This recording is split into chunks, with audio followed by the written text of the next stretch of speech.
Gentlemen, start your engines.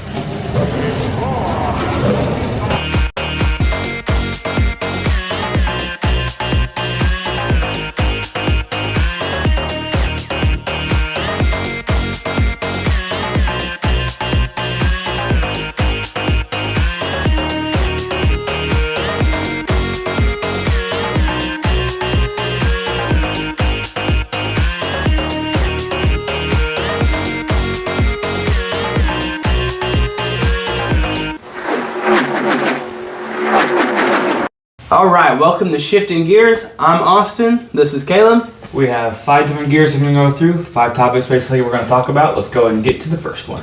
All right, first gear we're going to go to is Ty Gibbs. We're going to talk about Ty Gibbs in the Xfinity Series a little bit.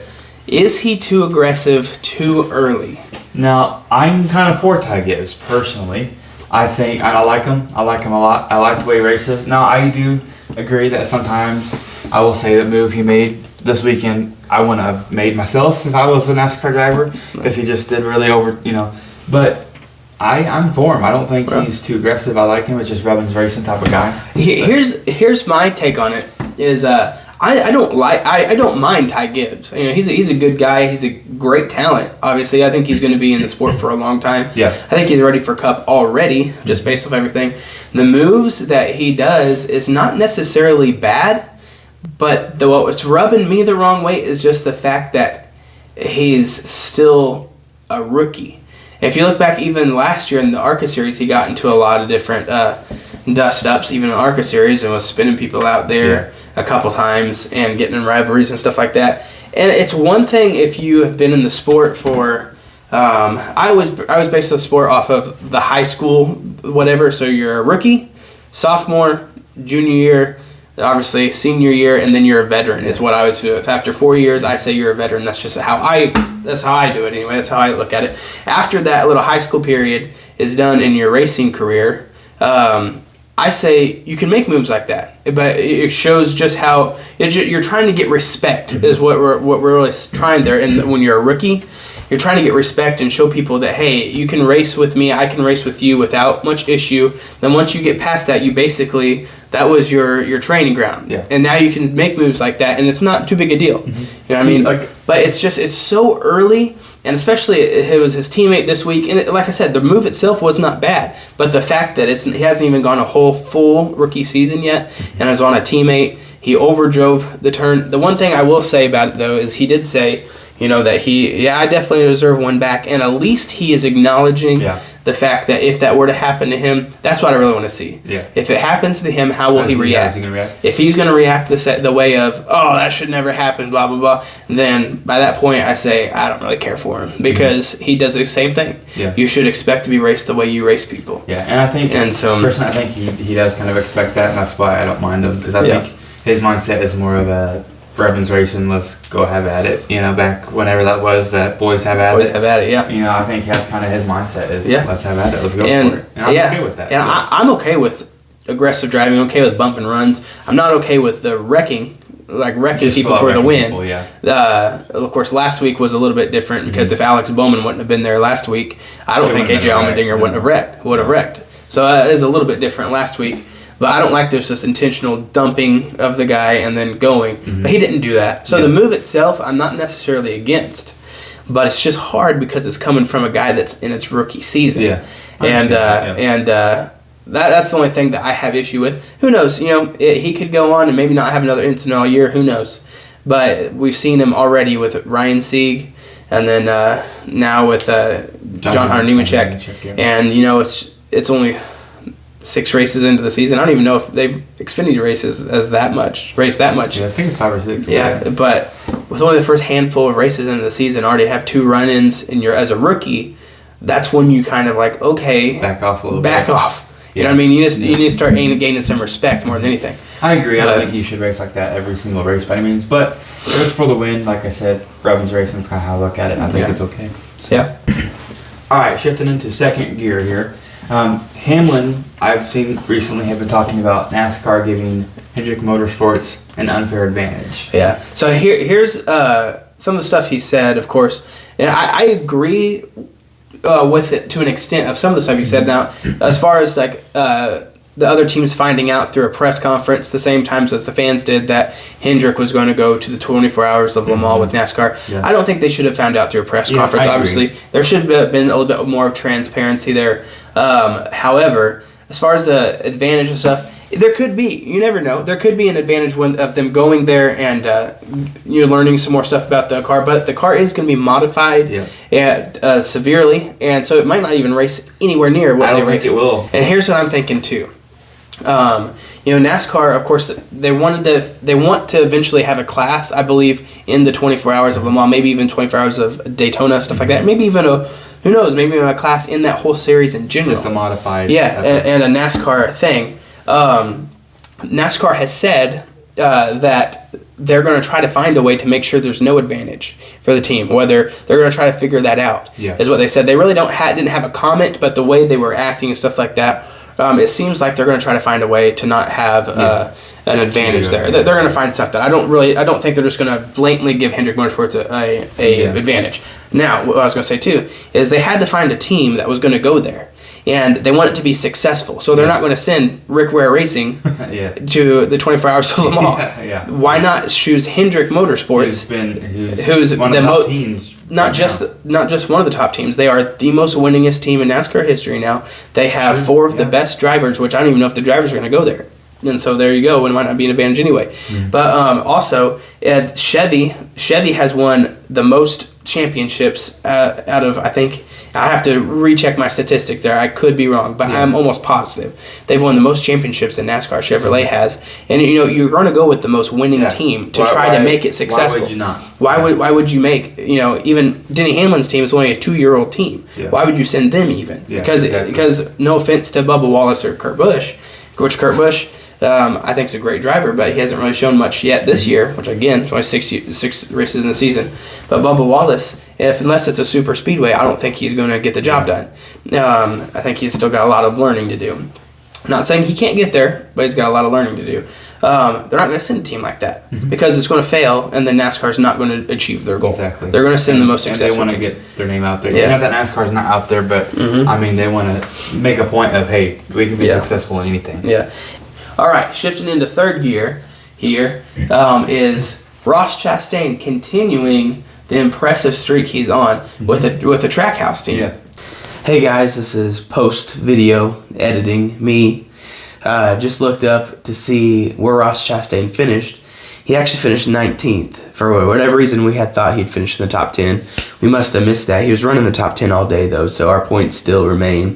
The fact that he is doing really good this year and is running well is he's running really, really well every single weekend. And so I still would give him the credit that we give him credit here in the segments, but he did slip down and finish 19th, so just keep that in mind. But I hope you still enjoy this segment. Our points are still basically the same. So anyway, thanks. And again, we talked about last week that I don't know if you'd consider them underfunded anymore. And even Suarez was up there. Yeah, Suarez was doing good too. Yeah. And so Ross Chastain's continuing that streak. I think that's a great. I want to see Trackhouse be a contending team, a top tier contending team. Yeah, that'd be awesome. Yeah, and it would just be really good to add, because we've had the same top teams over decades in NASCAR. I want to see another one. Yeah, and I think it would just be great if they just continue. Now, of course, last week we went as far as saying, is it the big three? Tyler Reddick was up there, but Ross Chastain was up there. Chase Briscoe did good, fell way back, but still finished in the top 10, I believe. Obviously, they're not going to be good every single race, and we said we don't think they're going to win the championship this year. Chastain is just so impressive. Yeah. I mean, at one point, once again, me and my wife were sitting here, watching the race, and we thought, if Chastain wins again, like, this is going to be crazy, because, I mean, that's going to, I don't know, I'd be really impressed. Yeah. With 2 in a row. I mean, that'd be... I really don't think he's an underdog anymore. Yeah. I really don't. And I think we should expect him to run in the top 10. Top 10 every week. Yeah. And that's just what I'm saying. But so that is impressive. Now, going into a little bit of today's races, he might have finished a little bit ahead of where he did. He got a little bit of a run with Ryan Blaney. And so Ross Chastain, again, going back to what I was saying with Ty Gibbs, it's not his first year in the Cup Series, but like I said, I always have those high school years that I always figure out. About 4 years in there, the First 4 years, you're trying to gain respect and race as good as you can. You still have to get wins, though. In this day and age, we've seen Front Row Motorsports go after rookie after rookie after rookie after just 1 year. So you have to do your part, and you have to make sure you're getting results. But I think Ross Chastain now has proved he can get results. So again, might be a little too early to bump and be that aggressive, especially coming off after a win where you bumped the heck out of the person to win. So I think he's proven that he is willing to do anything to get there. And like I said, I'm okay with that. That's just how I am. But I like how Ryan Blaney gave it back to him. Yeah. I don't mind that at all. I think if, by all means, I think Chastain was more upset at Ryan Blaney for running up the track like he did. And so he let Blaney know, hey, I didn't like that. But then Blaney came back at him again. I'm okay with that. I like it. Maybe a new rivalry. I don't know. I mean, only time will tell. Maybe new rivalry. I don't know. Next week's Martinsville, like I said. Oh, yeah. We'll see. It's a good time to have one. Yeah. So easy to get back. So. All right, now shifting to the fourth gear, Toyota's first win of the season. Will there be a lot more? I mean, how do you think? I'll be honest. Our NASCAR family fantasy standings that we do, I have not picked a Toyota since Daytona because they have not done good. Nope. And they have done terrible. And the race started off with just the opening laps. Kurt Busch already lost, and going into pit road and behind the wall. So they have not done good, but they rallied back. William Byron looked like he had the win locked up until Toyota's caught him. 6 laps? It was literally like the last 6 laps within the final 10. And so then Denny Hamlin, of course, passed Martin Truex Jr. Martin Truex Jr. could have been the one that won, but Denny Hamlin passed him and then went on from there. I think Martin Truex Jr. finished in 4th even. So, and those Toyota drivers were really good last year. Martin Truex Jr. and the year before that. Yeah, they're always really good at Richmond. Really good. I almost picked them for this week in Richmond because they have won so many Richmond races. I don't know what it is about Toyotas at Richmond, but they've always won Richmond for some reason. Toyota's always won. And so I almost picked them, but they were just doing so bad this year. I just didn't think they were going to. They almost didn't. And but as far as them continuing it, I'd like to see more because they just haven't showed me very much this year. I personally think that they'll show up again next week. I mean, they're good at Martinsville. Martin Truex Jr. Really good at Martinsville. Martin Truex Jr. and Denny Hamlin. We got to watch out for them next week. I think they're going to be good next week. I think you can see another Toyota win there, but after that, I don't know. That's going to be interesting to see. Past short tracks, I really don't think Toyota's going to win much. It might be half the season before we see another Toyota win. I really think that. Yeah, they just haven't showed up. Yeah. All right, shifting right into 5th gear and final gear here is just the race overall. All in all, next-gen car, same old Richmond. Yeah. And not very exciting. Yeah. Not very exciting. In my opinion, they need to put this race back into a night race. I agree. I always, even growing up, I don't know why, I love night races. So even growing up, I was like, this is short track at night, can't get any better than this. I get the fact that Fox, the time slot and everything, the most views is always going to be Sunday afternoon. I get that. I don't even care if it's a Sunday night race, like they're doing for Bristol Dirt this year. But they need to have a night race. It may not even be very, very much different. It might not be. It could be the exact same race we saw today, but at night. But just because it's at night, the cars shine more. There's something about a night race in NASCAR that is just better. It's just better. The light bounces off those cars. The colors pop more. It's just more exciting. Yeah. And they need to put it back to a night race. I honestly, if you had me rank the tracks in NASCAR right now, Richmond would probably be one of the worst tracks. Yeah. Because there's just nothing that goes on. I remember last year it was Gen 6. I get that. But last year, I can't remember, it was one of the back marker teams spun, and they made the point to say that was the first on-track spin at Richmond, and I think they said 3 years. It's either that, I think it was 2019. Yeah, so almost 3 years, 2 years, something like that. And I remember thinking, man, not that we want to see cars wrecking and spinning in the big one like they had there, a decade ago. Not that we want to see that, but what we want to see is some excitement. Some exciting racing, at least. Towards the end of that race, it was exciting. There was swapping for the lead, and the finish was exciting.